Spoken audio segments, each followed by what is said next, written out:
Good evening, everybody.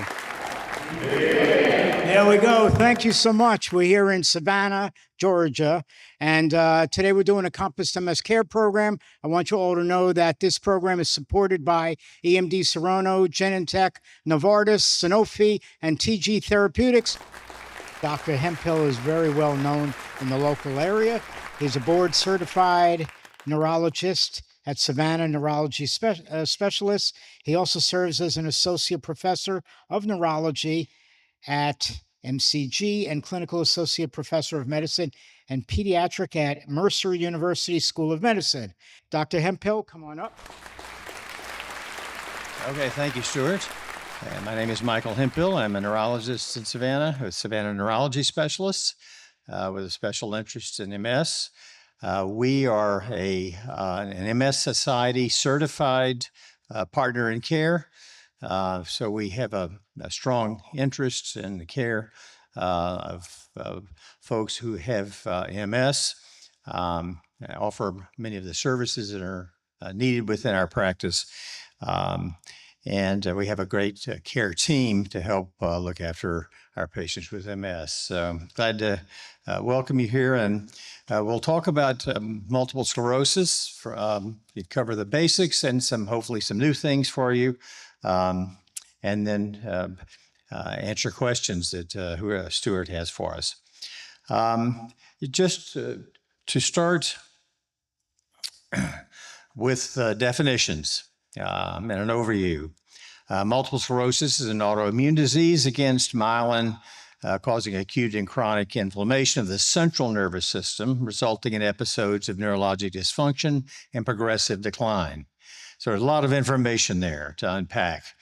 The term multiple sclerosis actually comes from the French. Charcot was the French professor in the 1860s and 70s, and he and his team are the ones who first identified multiple sclerosis.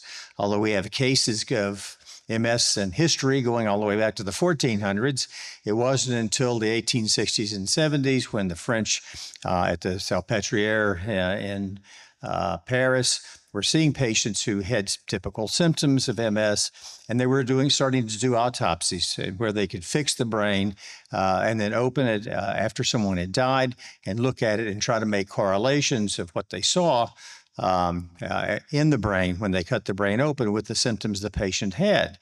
And what Charcot saw there were these patches of hard spots that he called plaques. And these were located around the brain and the spinal cord. So multiple sclerosis really just means translated patches of hard spots. And that's what he found then.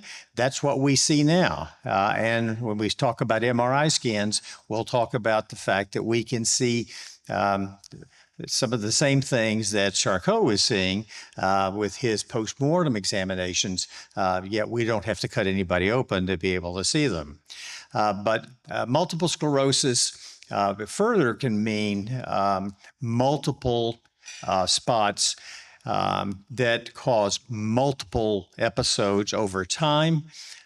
So we're looking at, and we'll talk about this a little further later on in talking about the diagnostic criteria for MS, but we're really talking about multiple places in space over multiple occurring in multiple episodes over time.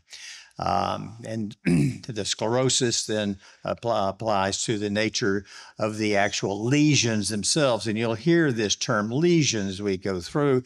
You've probably heard your neurologists or other health professional talking about lesions. Lesion is a term that's used to describe these spots or these areas of scars or abnormalities that start from MS inflammation that then lead to healing, which gives rise to the hard plaques. Multiple sclerosis is an autoimmune disorder. You may be familiar with autoimmune disorders. It occurs in other fields besides neurology. Thyroid disease often is autoimmune. Rheumatoid arthritis, lupus. These are other examples of other autoimmune diseases. And autoimmune disease means that our body's own immune system is attacking our own tissue. So our immune systems exist, of course, to defend us against infection, to help prevent tumors from growing. But these are foreign tissues. Our immune systems are not supposed to attack our own tissue. But when they do attack our own tissue, we call them autoimmune diseases.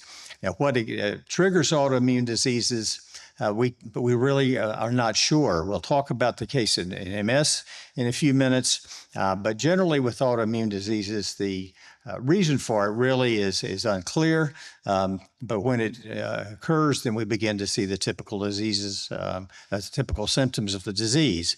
In the case of MS, we see autoimmune attacks on myelin. And so you see here the cartoon showing what myelin should look like on a normal tissue on the left.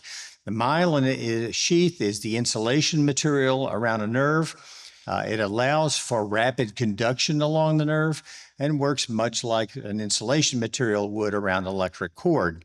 And we know, of course, that if something happens to the integrity of the electric cord, if the cat chews through the cord, then the electrical impulse bleeds out, the lights won't come on, the computer won't go on.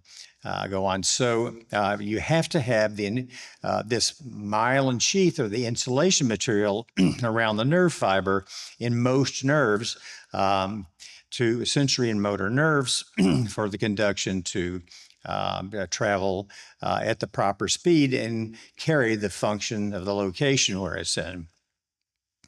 In the case of MS, you get autoimmune attack on myelin, and so you get what something like what is shown in the cartoon on the right, where you get destruction of the myelin, and then as it scars in, then that's when you get those hard plaques, those hard spots that Charcot saw on the autopsies. And so it's really the scarring of the myelin that occurs after inflammation, the autoimmune inflammation, and then the healing that occurs that leads to the gliosis or plaque in the brain that can show up on MRI scans, and which can be seen and felt with actually in the fingers in the brain at autopsy. Now, these attacks will cause inflammation. And as we'll mention, we can see evidence of that inflammation with our MRI scans, with contrast. But the inflammation occurs in the central nervous system. So the nervous system is divided broadly into two sections, the central nervous system and the peripheral nervous system. The central nervous system involves, as you see on the left, the brain and the spinal cord. The optic nerves, or nerves from the eye, are extensions of the brain, so they're actually part of the brain. So it's the brain and the spinal cord. So it does not involve the nerves that come and go from our extremities. So even though somebody might experience numbness and tingling in their hands or their feet, and it feels like there must be something wrong with the nerves that travel to and from the hands and feet, actually what they're feeling are disruptions within those highways that occur within the central nervous system. Here in Savannah, I often compare the central nervous system to I-95. So we can we know traffic backups on I-95 and get significant problems and people getting to and from their destination, just like you would get if we had a disruption of the exits once you get close to your destination. The exits are sort of like the peripheral nerves.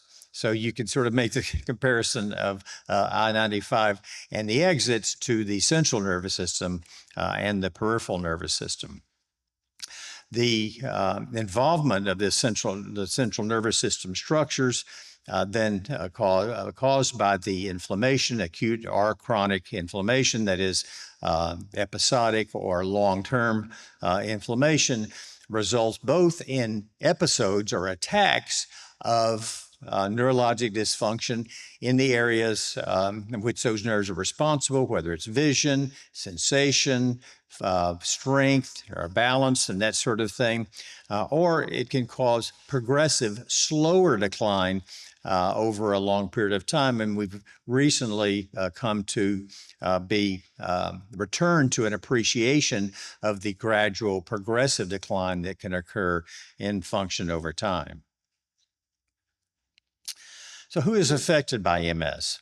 We know that it tends to be a disorder that it is recognized and usually starts in young adults. It may begin actually in adolescence, but it's usually not diagnosed until young adulthood. It tends to involve women more than men. The sort of classic thought about MS is that it tends to occur in people who live at northern latitudes, and that the further away you live from the equator, before you reach the age of 15, increases your risk of MS. Now, here in Savannah, we see plenty of people of MS, but as Michelle might have said from Buffalo, she knew a whole lot of people in Buffalo who have MS. So across the northern tier of the U.S. and in Canada and North America, we see a higher instance of MS, and the same is true in Northern Europe. What might give rise to the risk for MS? So getting back a little bit to perhaps what causes the inflammation with MS, we know that people with MS, all of the people with MS, have antibodies against the Epstein-Barr virus, the EB virus. Now, the problem is most of the rest of us, at least 80, probably 90% of the rest of us also have antibodies against the Epstein-Barr virus. So this has been known for a long time. But people have continued to ask the question is whether there's a relationship between the EB virus and MS. And recent evidence suggests that, yes, indeed, there may be. And it may depend on when you get the Epstein-Barr virus. Now, EB virus causes infectious mono, or the kissing disease in common parlance. So if you get mono, and many of us have had mono, probably most of us have had some symptoms of it, of the illness, so when we were exposed to the virus.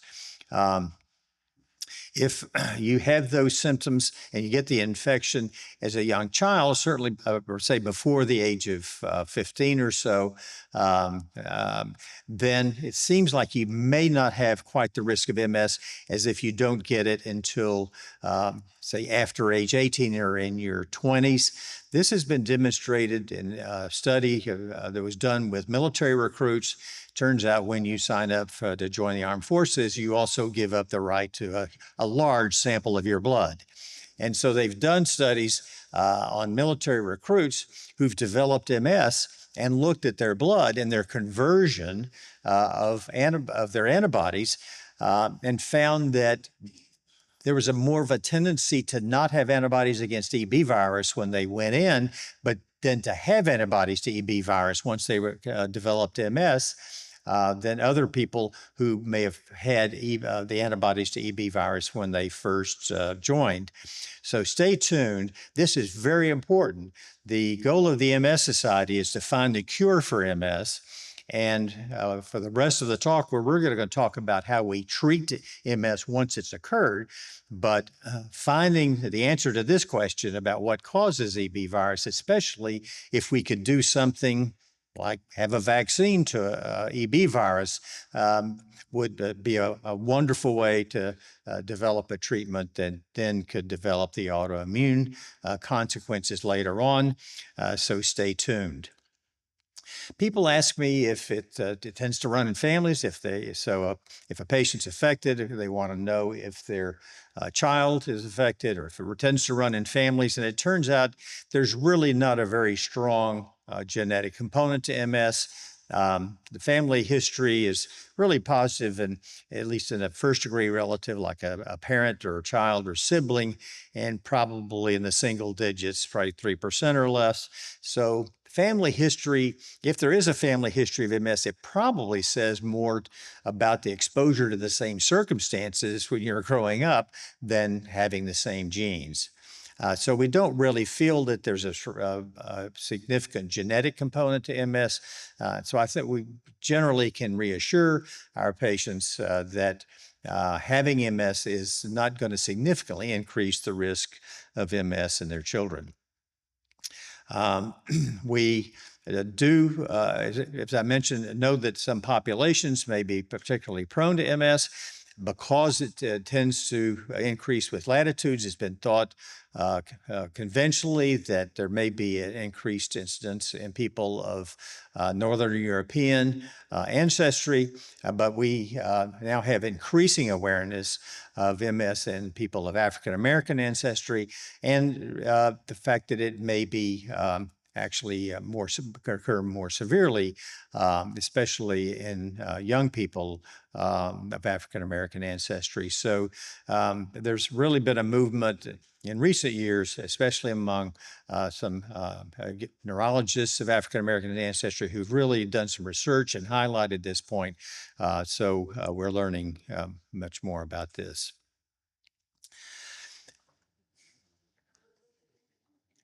The symptoms of MS are obviously familiar to everyone who either has MS or is close to someone who has MS. And as you can see, it really, the symptoms are legion. The most common symptoms that people tend to have, especially at onset, are numbness and tingling, walking problems, vision problems, either difficulty seeing from one eye because of blurred vision or having double vision. Those are very common initial symptoms or symptoms that may occur with exacerbations. We are kind of returning to the other symptoms which tend to occur with progressive disease. And we're going to talk more about progression, as I mentioned. And cognitive dysfunction especially has sort of come front and center. As we get older, obviously, there's an increased risk of cognitive dysfunction anyway, but we know now that people who have untreated or poorly treated MS tend to have an increased risk of having cognitive dysfunction. And so this is a particular hazard for people who may have remained on MS treatment feeling that they're doing well because they've not had relapses, exacerbations, only to find that later on in middle age and later that they're having memory impairment. And this is because of progressive disease. The same can be said of walking difficulty. People may tend to have gait problems. I see patients often who I've seen for the first time who may have moved to this area from someplace else and have been on either untreated or on an old treatment for MS. And they feel like they're doing well because they haven't had relapses yet. They bring a cane with them or a walker. And I asked them, when did you start to use the walker? And they say, well, just about 2 years ago. Yet they feel like their MS has been quiescent because they've not had any relapses. So gradual difficulty with walking is one of the hallmark symptoms of progressive disease over time, as is bladder function. So bladder dysfunction is usually not a symptom of an acute relapse, but over time, what we call a neurogenic bladder can be responsible for urinary retention and recurrent urinary tract infections. And of course, fatigue is probably more than 40%. It's almost universal with MS. If there's any one symptom that people in MS, with MS will say that they have in common, it tends to be fatigue. So it is a challenge. And at the end, we'll talk about treatment of symptoms, and fatigue is certainly one of those major symptoms. Some of the specific symptoms of MS I like to highlight because people are not aware of them and often don't talk about them, and sometimes we forget to ask about them. But there's a phenomenon called Lhermitte sign or Lhermitte symptom. So Lhermitte was also a French neurologist and described the sensation of an electric shock when someone flexes their neck. And so flexing the neck tends to cause an electric feeling that either it goes into the extremities or into the trunk or down the back with neck flexion. It can occur really with any problem occurring in the cervical spinal cord, but it tends to particularly occur with MS and can be a symptom of someone presenting with MS or someone who has an exacerbation or who has progression involving the cervical spinal cord. There's also something called Uthoff phenomenon. Uthoff's phenomenon is a temporary worsening of vision or other symptoms with increased temperature. Now, in a more general way, Uthoff's phenomenon can be the recurrence or return of symptoms not only with increased core temperature, such as with a fever, or working outside in Savannah in the summertime and getting overheated, but also with fatigue, getting poor sleep, having an underlying illness. It's important because people will often call to report new symptoms and say, my numbness in my legs has come back, or my blurred vision in my right eye is now back again. And we asked them, were these the symptoms that you had before with your MS? And people will say yes. And on further questioning, we find that, yes, these symptoms may tend to come when somebody is particularly stressed physiologically with increased temperature or with fatigue or poor sleep. And so it's a cause of pseudo-relapse. So that's why I bring it. It's not because everyone needs to know the names of these phenomenon that even many neurologists are not familiar with, but with the fact that pseudo-relapses are symptoms that look like relapses, in fact, may just be a return of symptoms under given situations and due to Uthoff's phenomenon. So let's look at the types of MS. How do we characterize MS over time? And our ideas are changing about this, and it's helpful because it's not quite as simple as many people think. I'm going to really just not talk so much about the old definitions, but really just about the new patterns. And on that left-hand side there, we're going to talk about at the bottom the relapsing remitting MS, primary progressive MS, and secondary progressive MS. And then the table on the right talks about some of the specific definitions. But broadly speaking, relapsing remitting MS is the term given to MS that occurs with relapses. And then with the relapse, there is improvement in symptoms, if not complete resolution. Most people think of MS as, when they think of MS, they think of relapsing remitting MS. That is, with the relapse, people get symptoms. With the remission, they get improvement in symptoms. And this is the most common way that MS progresses. However, we know that in addition to having these relapses with improvement after the relapses, this may not be the primary cause of people developing disabilities throughout their life. And we've sort of returned our attention to progressive MS. Now, primary progressive MS is not that common, but it occurs when there really has been no relapse at all, but somebody just starts to, it's usually having a gait problem, so they start to have walking problems, and they're tripping or they're finding some problems with their walking, and they really haven't had a relapse. They can't really point to this beginning at a particular point in time. They're just having more problems with it. And then we do an MRI scan. We see evidence suggesting MS, and then we do some of the other things, especially the lumbar puncture that we'll talk about.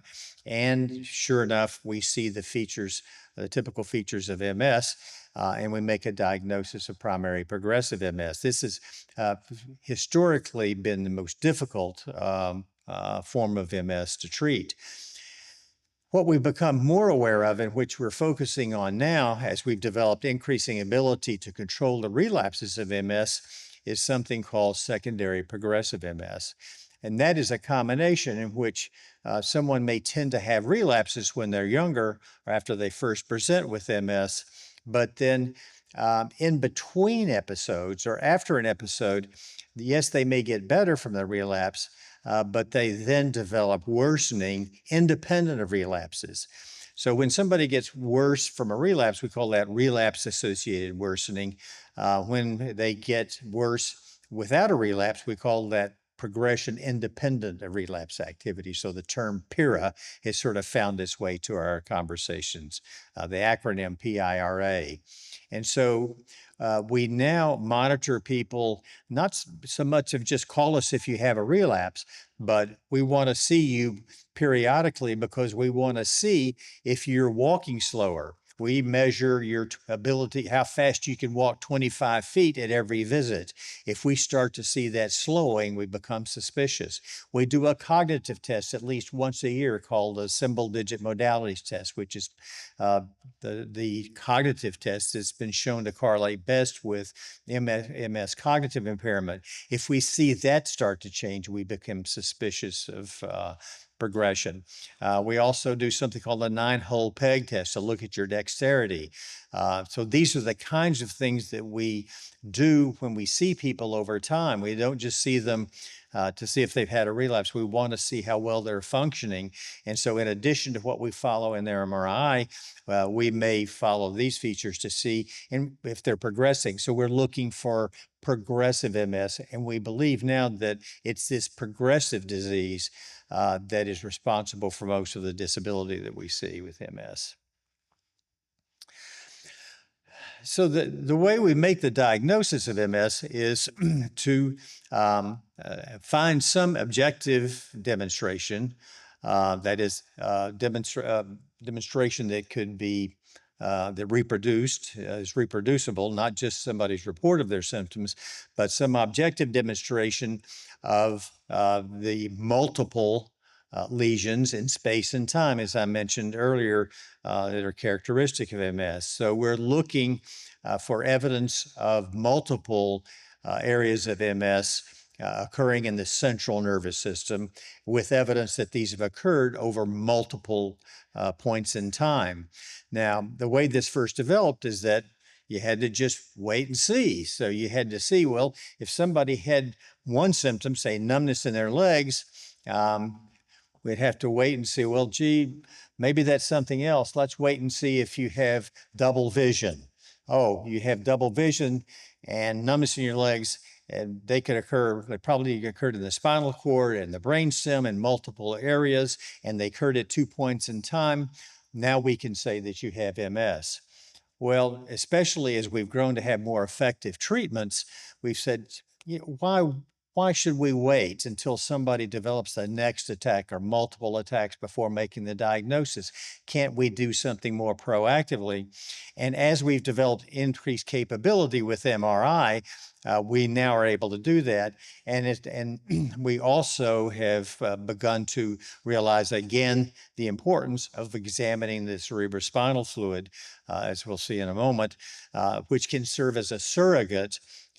Some of these things can serve as surrogates for dissemination in time. So dissemination in space sort of depends on where in the brain it's occurring. Dissemination in time can be different episodes, or we can use examination of the spinal fluid, or we can now, in the latest rendition of what are called the McDonald criteria, which are the criteria standardized for developing MS, and this is all brand new stuff. We can now use just the spinal fluid immunoglobulin that is apparent in bands, or we're looking for something called kappa-free light chains in the spinal fluid. So if we see these in the spinal fluid, they can be particularly specific for MS. And on MRI, we're learning that we're not only looking just at the T2 lesions or enhancing lesions, but we're looking for paramagnetic rim lesions, PRLs. So it's really calling our attention to our ability to look more closely at things we see on MRI, which may serve as a pathognomonic sign that help us to get around this whole idea of waiting until somebody has another episode before making the diagnosis and treating them, so we can treat people with their first episode. So we can't. We're not at the point where we can anticipate it that people haven't had symptoms, but if people do have symptoms, we can proceed with the diagnosis earlier now. MRI scan has become of paramount importance in our ability to not only diagnose, but also follow people who have MS. We look for the typical lesions in the brain and optic nerves and the spinal cord. We can look for relapses by looking for inflammation, by looking at the contrast, which extravasates from the blood vessels with inflammation for a short period of time. And then we can look for progression by looking at these paramagnetic rim lesions, looking for enlarging plaques, these hard spots that we can see on something called the T2 sequences of MS. And we can look for areas where there's actually been a dissolution of tissue called black holes. And we're starting to look more at brain atrophy or shrinkage. So we look at the width of something called the third ventricle on the MRIs that we obtain each year or more frequently and pay our patients with MS. And if we see that cavity is getting bigger and bigger, that serves as evidence of brain atrophy of certain structures, which can be characteristic of patients who have progressive MS. So we're able to use the MRI scan, which of course is not an X-ray, it's a magnetic field, and we're looking at perturbations in that magnetic field to look at shifts of electron. There's a lot of physics going on here, but it gives us really detailed images of the brain. I still marvel at these, knowing what Charcot had to look at post-mortem, know what we even had in my training early on. Now the high-resolution MRIs, and now more recently looking at finding these paramagnetic rim lesions. The next phase, and stay tuned, is going to be application of AI to MRI scans to be able to pick out a lot of these lesions. So we're going to increase our ability to be able to diagnose and follow people who have MS. This is what a typical MRI scan might look in somebody who's having disease activity. Either they have a clinical relapse or otherwise just have inflammation that's going on, which is an indicator that either they need to be on treatment or they may need a change in treatment.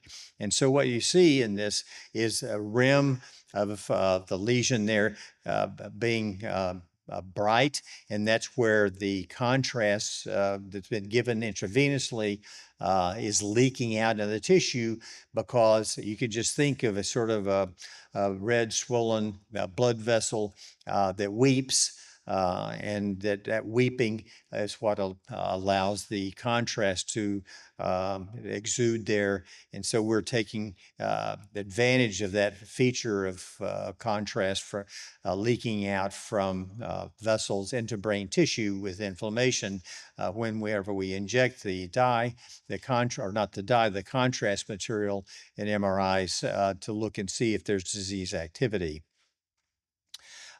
This is what the other lesions look like in MRI that we rely on chronically over time. So those enhancing lesions become these plaques, or that inflammation then becomes scars. And those scars can be seen as the bright spots, or we call T2 lesions, because they can be seen only in the T2 sequence, what are called the T2 sequences of the MRI. And they have a particular appearance, often called Dawson's fingers, because they look like fingers of a hand, described by the pathologist, Professor Dawson. And so when we see those, if they have that characteristic feature, it increases our confidence that we're dealing with MS. The T1 lesions, or black holes, are areas of fluid that may appear if the T2 lesions are too dense or solid there, they actually cause destruction of tissue and it fills up with fluid. So we really don't want to see those. But if we see those over time, those are irreversible changes. And those are what we really want to prevent. But the more you see of those, the more shrinkage of brain tissue you might see. But even in the absence of that, we may see shrinkage of brain tissue. And so we're looking at the various gray and white matter structures for evidence of that.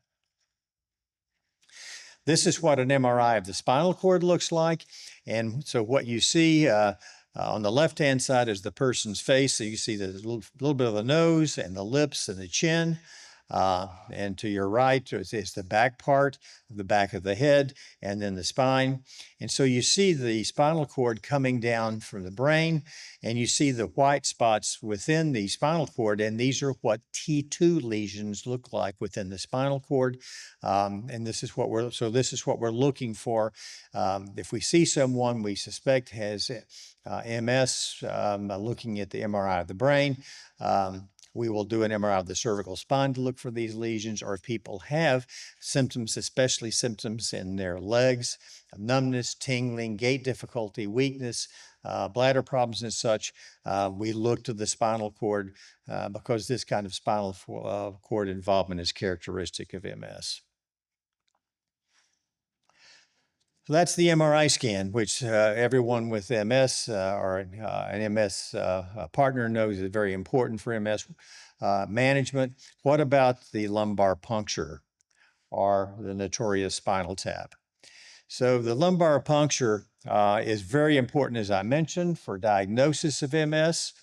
The way we do it is that we usually will send someone to a facility in which a radiologist can do the lumbar puncture under direct X-ray visualization. So it's kind of like having a biopsy, a needle-guided or X-ray guided biopsy. And so I like to compare it to that rather than the image of someone in an emergency room getting a lumbar puncture with somebody digging around looking for the right spot with the needle. This is done in a spot below the spinal cord, so no, you can't go in and actually penetrate the spinal cord. This is below where the spinal cord ends. So you're going into the sac and just getting some fluid. That fluid is very important, as I mentioned earlier, in helping to identify features of the laboratory features and diagnosis of MS, especially substituting, as I mentioned, dissemination and time. What we're looking for are bands that can precipitate out when put in a gel, what's called an electrophoresis in a laboratory. And so oligo just means few. Monoclonal bands is one, polyclonal are many. But if you have between 2 and 20 of these, we call them oligoclonal. So we see a few bands. So that's very characteristic of MS, especially in the absence of other pathology. And more recently, we've added something which may even be a little easier to test to get, which are called kappa-free light chains. And so when we see these in the spinal fluid, but they're not in the blood, we know that antibodies are being made within the central nervous system, and that these antibodies are important in the pathophysiology of MS. So the lumbar puncture is very important in making the diagnosis. I think the lumbar puncture is very important in people that I see even when they've gotten a diagnosis, but they come to see me for the first time. MS is a lifelong disease. We need to be sure that this is what we are dealing with. And I'll mention in just a minute, MS mimics. So we want to make sure we're dealing with MS and not something else. And one of the ways that helps us to confirm the diagnosis and increase our confidence in diagnosis is by obtaining the lumbar puncture. And so those MS mimics can actually be diagnosed with blood tests. So you ask, well, why can't we diagnose MS with a blood test? We're just not there yet. So these disorders kind of sneaked in. They were really disorders we didn't know a whole lot about 20 years ago. something called neuromyelitis optica spectrum disorder, or NMOSD, was also described by the French by a professor named Devic, D-E-V-I-C, in the 1880s, and it consisted of optic neuritis, or inflammation of the optic nerves occurring either at the same time or very closely in time with transverse myelitis or inflammation of the spinal cord. And so it was thought to be just a particularly bad form of MS where you got one or both optic nerves inflamed around the same time you got the spinal cord inflamed. So people would come in unable to see, unable to walk. And so we just thought, well, this is just bad MS presenting. But at the Mayo Clinic back in the 1990s, they decided to put together their cases. And they said, gee, this behaves differently than MS does. And then shortly after that, the antibody was discovered. We went from knowing very little about this and thinking this was just a rare form of MS to being able to then develop a blood test for it. So we always do an aquaporin 4 antibody, which is the blood test for the disease, in patients who present with features that might be due to that. And those are optic neuritis or myelitis, what we call transverse myelitis. There's also another cause for optic neuritis and myelitis due to an antibody called MOG. Now I'm using the acronyms because these names can be hard to pronounce. This one is myelin oligodendrocyte glycoprotein, so we just call it MOG, and we call the disease MOGAD for MOG antibody disease. And we know this tends to occur in children. Often it's just a single illness, what we call a monophasic illness, that doesn't recur over time. But we have to distinguish it from early onset MS. Both of these diseases, as mentioned, can be diagnosed with blood tests. They both can look like MS. Neuromyelitis optica spectrum disorder particularly is worse than MS. Whenever you unlike MS, it is the relapses with NMOSD that cause a disability, and cause disability it does. When people have this, it doesn't tend to show the improvement. People don't tend to get better like they do with MS. And so we are particularly vigilant in looking for NMOSD now in our patients who present with what looks like MS. So doing these blood tests, we think, is a very important part of the diagnostic evaluation in someone presenting with the typical symptoms of MS. The goals of treatment, of course, have always been the prevention of exacerbations or relapses. And again, people have just we've been very, very focused on that, almost to the exclusion of the gradual worsening or progression of the disease. As I mentioned, relapses sometimes can be confused with pseudo-relapses. We have a lot of people who will call and want to get steroids. Steroids make most people feel better. And so we have to be aware of the fact that people say, well, every time I get the steroids, I feel better, my symptoms feel better. I can get the house cleaned, I can get my job done. Everything that I could do in a week, I can get done in a day. So anybody who's gotten steroids knows about that. But we have to be careful because it's a two-edged sword, and steroids, of course, can be very toxic and have adverse effects. So we have to watch out for that. But although relapse has sort of been front and center with MS, as I mentioned, keep sort of mentioning over and over again, it's been this progression or chronic inflammation now that we're becoming more aware of. This is this inflammation that goes on inside the brain and spinal cord, inside the blood-brain barrier, is different from the inflammation that occurs acutely. You don't see enhancing lesions. What you see is just gradual worsening over time. The inflammation now, the term smoldering has been applied to it. So if a relapse is a fire that gets put out, the smoldering or the coals that are still left over there and continue to cause tissue damage over time. And the way we see this, as I've alluded to earlier, is we see gradual worsening of gait, maybe clumsiness in the hands, bladder problems, memory problems, psychiatric symptoms, mood, anxiety, and increased fatigability. So these symptoms when we see them occurring over time, causes us to reevaluate the treatment of our patients to see if a change is needed. And you'll, as we'll mention at the end, that some of our future treatments are going to focus particularly on progressive MS, or this smoldering inflammation that occurs. This kind of shows a chart that of a course of what the course of MS might look like in the life of a patient. And so you see a graph where at the start is the disease onset, which we don't know because somebody doesn't have symptoms. Then somebody does develop symptoms, and that's when the diagnosis hopefully is made. And what we've learned is that over time, how early we treat and how aggressively we treat plays a role in how somebody does over their life with MS.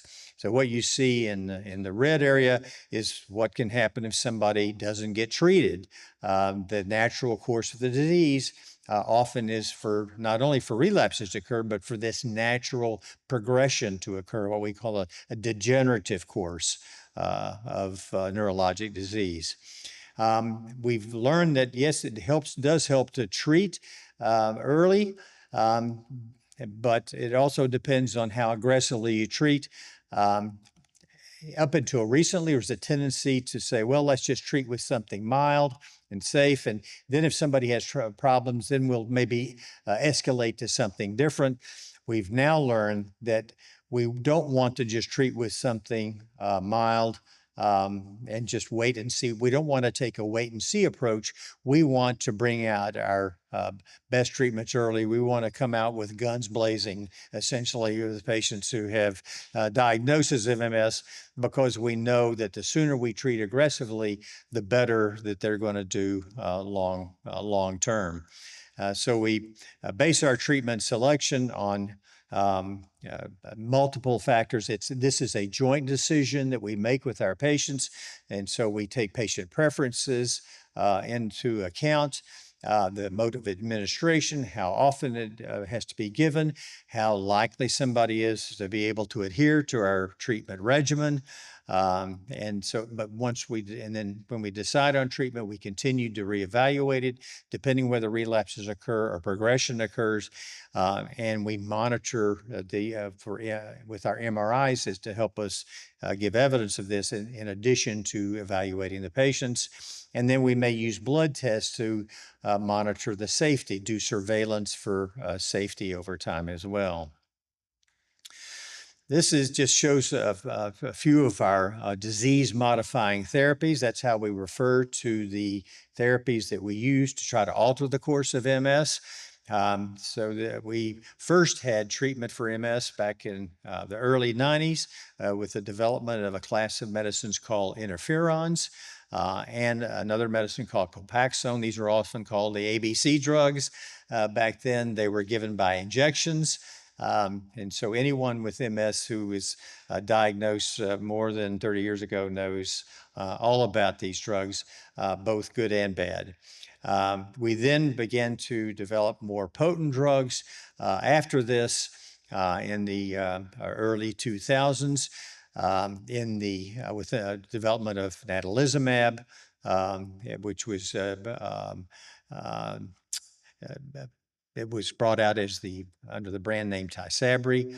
Around 2010 to 2012, we began to see oral drugs. So no longer did it have to be an injection, either intramuscular, subcutaneous, or intravenously. But we had oral drugs available, and 3 came out within a couple of years of each other. Aubagio, Gilenya, and Tecfidera. These now have gone off patent, and so they go under their names of their generic terms. They're harder to pronounce: teriflunomide, fingolimide, dimethylfumarate. So they're not as familiar as the brand names were. There also have been new iterations of fingolimide, or in that class, called the S1P drugs, with drugs called Mayzent, Zeposia, and Ponvory. So we still use S1P drugs, but they tend to have increased safety, especially compared to fingolimide. And then with Tecfidera, or dimethylfumarate, we also have new forms of that called Vumerity and Bifirtam. So these oral drugs are still around, but usually under different iterations. In the late teens and early 2020s, we developed drugs that attacked the B cells, the cells that make antibodies. And these cells, these drugs can be given as infusions. Ocrevus was the first of these, and followed by Briumvi. And then there's been a subcutaneous version developed where they can be administered by the patient at home on a monthly basis called Kesimpta. There's also an oral medication called Mavenclad that attacks B cells, B memory cells. And so that is also a drug that was developed in the late teens in 2019. And so we have really this new generation of treatments that we have relied on for the past 5 to 10 years. Coming soon in 2026, we're going to be seeing a new class of medicines called Bruton's tyrosine kinase inhibitors, or BTK inhibitors. The first one is going to be Tolebrutinib, which most likely it is scheduled for FDA approval in December. And assuming that it will be, it will be for secondary progressive MS that is does not involve disease activity at the time, so it's not going to be for relapses. There will be particular safety requirements that the FDA will bring out. But then there will be other drugs in this class that will be coming out for progressive disease with or without coverage for relapses as well. And then there's these will be oral drugs, pills that you take. And then there's a clinical trial for something called Frexalimab. And I'll just put in a plug. We do clinical trials in our practice as well as provide comprehensive treatment for MS. So just want to let anyone know that if they're interested in participating in a clinical trial for one of the various reasons, then we do offer that to our patients as well. And I'll sort of end with symptom management. Once someone's been diagnosed with MS and is on disease-modifying treatment, then a lot of our medical management consists of being able to provide help for the symptoms that people develop. Fatigue, as I mentioned, is almost universal. We look for various causes of fatigue, often sleep problems, mood problems. We try to treat the cause if there is an underlying cause. If not, we may use a particular medication, such as amantadine or a stimulant, to help with fatigue if we don't see anything else. We know that people with MS are more prone to developing depression and anxiety. And so we will treat these symptoms with the medications that are pretty well known for treatment of these symptoms. Or if needed, we may get psychiatry input for evaluation and ongoing monitoring and recommendations for medication management. For cognition, we don't really have medications to help with memory. We can do some cognitive rehabilitation types of things. We know that exercise, sleep, good sleep are important for maintaining memory. So we encourage our patients to make sure they follow good hygiene habits with these. We know that social engagement in activities that activate the mind can be very helpful for making sure somebody stays sharp as well. And as I mentioned, we follow this with something called the SDMT, the Symbol Digit Modalities Test, at patient visits. Something called spasticity is tightness that occurs if somebody gets weak, particularly from a spinal cord problem. Then they can develop tightness in the limb. We can treat these with medication, or we can use botulinum toxin therapy selectively to help with this. And then physical therapy is sort of a mainstay for these folks. For upper extremity dexterity, which can develop especially later on, occupational therapy, which is really, it's not about necessarily making a living. It's about being able to do activities of daily living, using your upper extremities, and just assistance in how to do the day-to-day things that people need to do. So it can be very helpful when one begins to lose dexterity. And then, of course, mobility that has sort of been the hallmark of MS, gait problems, and there's medication that may help some people with that, and physical therapy is still the mainstay. And then for people who have urinary problems, as I alluded to early, there is medication to help with this neurogenic bladder. Some urologists may actually develop or may inject, the therapy's been developed for the bladder with botulinum toxin injection as well. So that's done within the bladder. So these are the kinds of treatments that may be available to someone who has MS and is having the ongoing symptoms. This is separate from managing the disease course itself with the disease-modifying treatments that I mentioned. When we see someone with MS, we sort of take on the management of these symptoms along the way, manage them the best we can as neurologists, or refer them to specialists where we need to. So with that, concludes my formal presentation, and I'm happy to entertain questions. Great. Thank you for your presentation. Thank you. You mentioned the AI application. When will that start? Who knows? It's coming rapidly. I don't know. I mean, I'd say hopefully in the next 2 or 3 years, we'll begin to see software. The problem is those are going to have to be purchased. They're expensive, and it doesn't increase the reimbursement for MRI scans. So that's going to be a challenge. So you may find that, like a lot of technological innovation, it's spotty, may be available at this center, not that one, or this place and not that one over time. I would love to be able to have access to that today. But I think it's something, reason I mentioned is just stay tuned in the literature you read from the MS Society or your other sources about care of MS. Just kind of watch out for that as being an innovation that's going to come with the ability to use MRI scans to gauge the progression of the disease. Thank you. Next one. Person writes online, can long-term use of DMTs increase prevalence of cancer, skin cancer, or other types?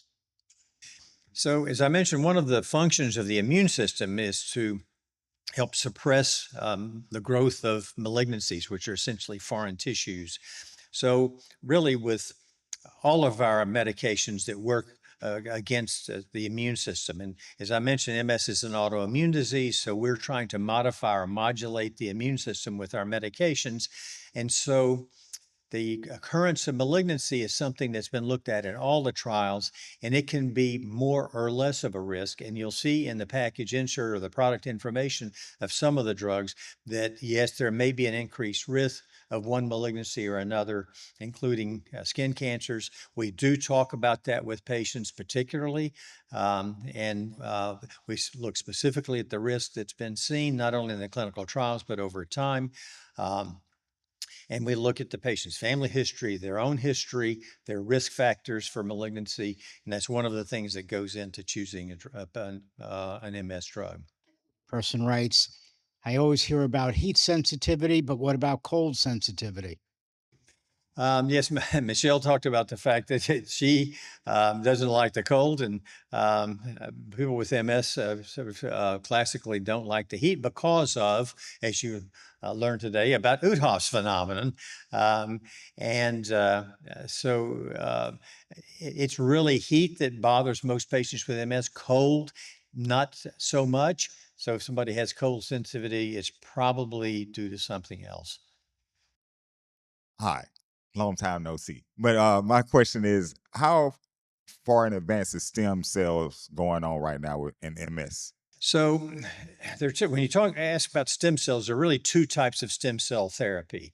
There's therapy that's given intravenously, and there's therapies injected directly into the tissue, such as the brain or spinal cord.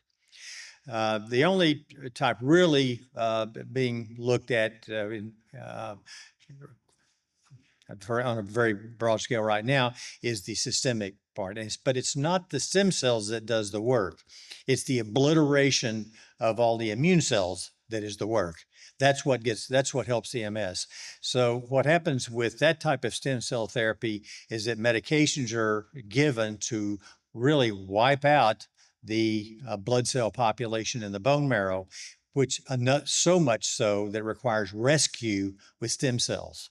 So you're usually the patient's own stem cells, or it could be somebody else that is used after the bone marrow is wiped out to give stem cells back so that you can recover.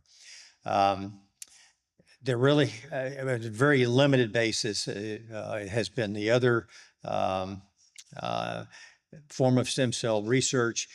And that's been done more with spinal cord injuries and such, where you actually inject stem cells directly into the spinal cord, sort of surgically going in to do that. I have to say, that's certainly not very far along at all. What do you say to all the people that are seeing the ads in the papers, on Facebook, elsewhere, about all these stem cell clinics that are popping up all over the U.S.? So again, it's sort of playing on, I think, the appeal of stem cells. But again, what is working is not the stem cell. It is suppressing the bone marrow, and that goes on in oncology a lot. So we have a lot of familiarity with stem cell therapy through oncology, but there's a significant risk of infection when you wipe out the white blood cells from the bone marrow, which is what's required. The idea is that you're wiping out the white blood cells causing MS, but you're also wiping out the white blood cells that provide resistance to infection. So it is not FDA approved. And if anyone is interested in that, and it's primarily been an early MS that's particularly active where it's being investigated, only do that in a center, a respected center that is doing clinical trials, clinical research, not just someone who says, hey, I can treat your MS for $100,000, come and get a stem cells from me. Where does this relate to CAR T cellular therapy? So CAR T therapy is something that's on the horizon. And in that case, you're basically programming T cells to attack B cells. And so you're attacking you're sensitizing, programming the patient's. You either can program the patient's own lymphocytes that you take at their own T cells to attack their B cells, or you can use somebody else's, something in an off-the-shelf treatment, and use those T cells to attack their B cells. This is a much more in-depth obliteration of B cells. And so again, kind of like with bone marrow transplants, the adverse effects are more substantial than with any treatment we have right now. So a lot of what needs to be done with that is being able to control those adverse effects. We're very familiar with that again with oncology, but it has not made its way yet into neurology. There's been an isolated case or two that's been reported, but no clinical trials are ongoing currently. I'd like to revisit progression, of disease progression. You said that, well, first of all, I'd like to know what's driving the progression. And then you talked about it being sort of the smoldering coals of a fire. How do we put out the smoldering coals? Well, that's the $64 question. But what's happening is, so I'll tell you first to answer your first part of your question. When the relapse occurs or when the inflammation occurs, we've thought that, well, it just scars over and that's it, and then it just becomes a scar. But we know that with some areas where inflammation have occurred, it's not just a little scar there, but there's a little, especially a rim of lymphocytes, of B cells, blood cells at the rim. We can see these on MRI because they contain iron from the cells that make myelin, called oligodendrocytes. And those may continue to be active. This is a very small percentage of the cells that were involved in inflammation, but those continue to proliferate and to be smolder over time. So they're not an area of hot inflammation going on, but just very slow, continued inflammation, not from the circulation seeping into the brain, which is what causes the relapses and the disease activity, but that the lymphocytes that are still left in there remaining active and not, so the fire's not completely put out. Those cells are still there and still doing some damage. And those are what we can see with these paramagnetic rim lesions with MRI that are going to be more visible once we get AI, but which can be visualized now if you look very closely in the brain. So that's the smoldering are the cells left over from the inflammation that don't completely go out and continue to cause inflammation over time. How long do they smolder? They probably, they can, for variable periods of time. It's most commonly 5 to 7 years, but they can continue to smolder for longer periods of time. And I think we're just still learning about a lot of that, exactly how long they may continue to smolder. We believe clinically that there's risk of continued smoldering long-term as somebody gets older, which is why we see the progression as people get older. And is there any investigation into a medication to prevent that?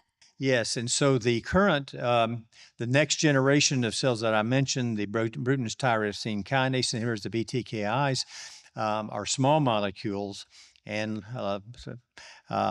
it's also being looked at with other small molecules, can get across the blood-brain barrier easier than big molecules. And so the next generation are going to be these small molecules get across. And then for our bigger molecules, treatments are being developed that help get those big molecules, the monoclonal antibodies, across the blood-brain barrier as well. So a lot of what we're looking at is how do we get our anti-inflammatory disease-modifying treatments across the blood-brain barrier to act on this smoldering that's going on inside the blood-brain barrier. Okay, so couple of questions online. First off, concerning tolobrutinib, if this is approved for secondary progressive MS, how will that benefit a person with secondary progressive that is not relapsing? Well, theoretically, you believe that something that works on the inflammation inside the blood-brain barrier will work regardless of what you call it. The wrinkle has kind of come with just the criteria, the fact that October 1st, the CMS, Medicare, the government has taken MS from being a single disease category into a disease category with multiple types. And they want physicians to try to characterize the MS as one of those types. The problem is once you characterize somebody as having non-active secondary progressive disease for one of these newer drugs, can you go back to relapsing remitting if somebody doesn't respond to that? So it's created some artificial kinds of distinctions that neurologists, we don't really know how to deal with right now. Unfortunately, this, just as we're returning to thinking about MS as one sort of unified disease category, the Medicare classification that's come out now and the ICD-10 codes that we have to use and the codes that are used for insurance approval of drugs has sort of adopted what we were thinking about MS 10, 15 years ago. So how will you put then a person onto tolobrutinib if approved, if they are showing relapse, and if it's only FDA approved for? If they're showing relapses, I think that might be a challenge. If you, Or the other way around, I actually meant not showing relapse. Yeah, if they're not showing relapses, then that's probably the approval is going to, because that's in the clinical trial, it was shown to be to have efficacy for disease progression in the absence of relapse activity. Okay. All right. Next online is there any recommended treatment for smoldering MS, or are we waiting for effective remyelination treatments? So the treatment of the smoldering MS is that's what the BTKIs, the Bruton tyrosine kinase inhibitors are designed to do. That's going to be our next generation of treatment. Remyelination is a whole other area. I have to say there's still not a lot of progress. There's certainly a lot of academic research going on in remyelination, but there's not any treatment really effectively, to my knowledge, is effective for remyelination on the horizon. Thank you. Another person asks, what's going to happen to the older drugs that are not known as highly effective? That's a good question. They still, their major role has been their safety, the fact that they're very safe. We know a lot about them. They don't tend to affect the immune system as much as our more modern drugs. And so they have been used when the primary concern of someone is safety. And we do have patients who just, like the rest of us in the population, there's a various level of risk tolerance. There's some people who say, I want the best and the most vigorous drug you've got out there, even there may be associated side effects. I'm happy to try to do whatever you need to do to help protect my safety, get my blood drawn, do all the things I need to do, but I want really the most effective drug you've got. And other people say, look, my main concern is I don't want it to hurt me. I want something safe, even if it's not the most effective drug you have. So it sort of goes into our arsenal, as it were, along the spectrum of sort of lower efficacy, but very safe medications, and higher efficacy drugs, which just may have some monitoring surveillance issues regarding safety that we have to work with. Okay, another one online is, where does Lemtrada fit into the treatment timeline? Is it one of the older ones or one of the newer ones? Where does it fit into Lemtrada, where does it fit in? Is it listed as one of the older non-highly effective drugs? Yes. Yeah, Lemtrada is